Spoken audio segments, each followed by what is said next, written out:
Welcome to this special reading from the works of Neville Goddard. Today, we're diving into one of his most profound and poetic texts. Who is your imagination?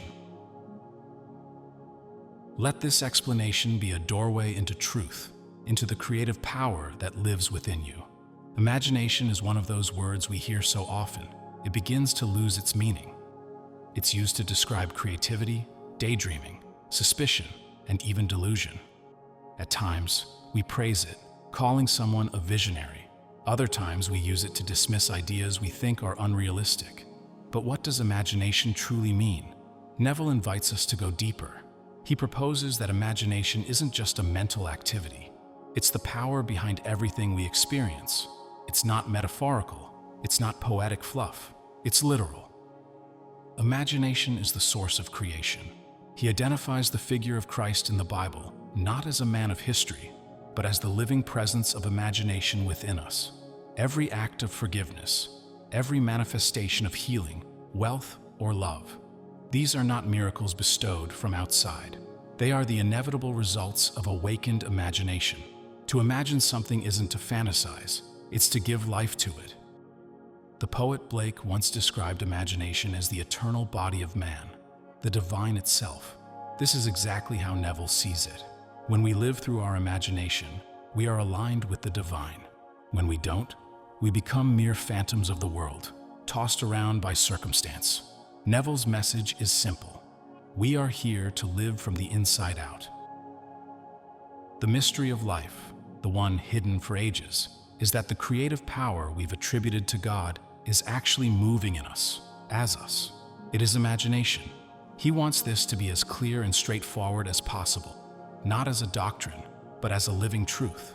You are meant to function imaginatively, to look within and see your desires already fulfilled, to open your inner vision and recognize that all you want is already prepared and waiting for you. The so-called abundant life that spiritual teachings speak of, it's not a far-off promise. It is available now, but only once you understand that your imagination is the very presence of the divine in you. And just like the story of Mary and the birth of Christ, every person must give birth to this realization within themselves.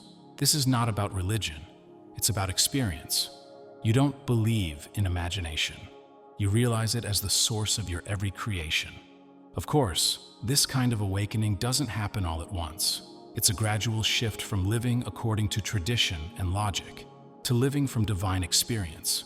But when you finally grasp that imagination is the first principle of life, everything changes. What once seemed like empty ritual or dead metaphor becomes alive with meaning. You stop reading scripture as history and instead begin to live its deeper truth. You understand that forgiveness isn't just moral, it's creative. To forgive is to shift someone or yourself into a new state, to see beyond their failure and align them with their highest possibility. This is the true test. Can you enter into the feeling of your desired self, even when everything around you says otherwise? Can you identify with your ideal when your present reality seems to contradict it? That is forgiveness. That is creation. You may wonder, can imagination really be enough? Enough to move mountains, change careers, heal the body, transcend limitation? Neville says yes. Not only is it enough, it's all there is. Imagination doesn't reject reason, it surpasses it. While reason is bound by facts and senses, imagination creates the facts themselves. The world we live in, with all its events and forms, is the outer projection of inner activity. Change the inside, and the outside must follow. This is why it is such a powerful revelation to realize that you can imagine yourself into the state of your fulfilled desire.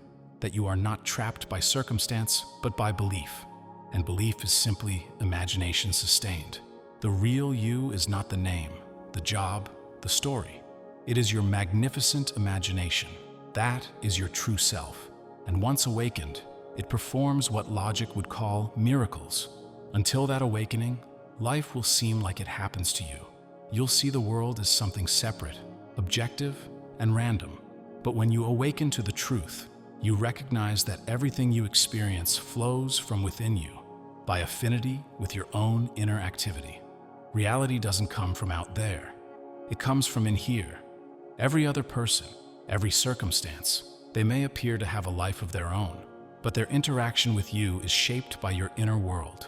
Their presence, their behavior, their relationship to you is rooted in your imagination. Your imagination begins in you and ends in God.